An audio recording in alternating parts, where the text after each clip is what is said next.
విజయ channel ఈరోజు వీడియోలో 2 blouses readymade blouses చూద్దామండి. మీషో నుంచి తెప్పించింది.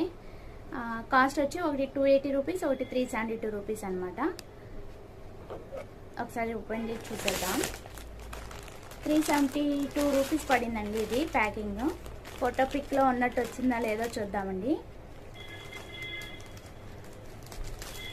జస్ట్ ఇప్పుడే వచ్చిందండి.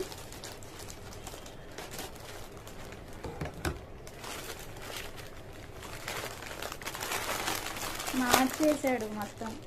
నేను యాక్చువల్లీ ఫోటో పిక్లో పింక్ పెట్టానండి, చూస్తున్నారు కదా. వీడు ఇచ్చిందేమో గ్రీన్ ఇచ్చాడు, కంప్లీట్ డిఫరెంట్ అనమాట.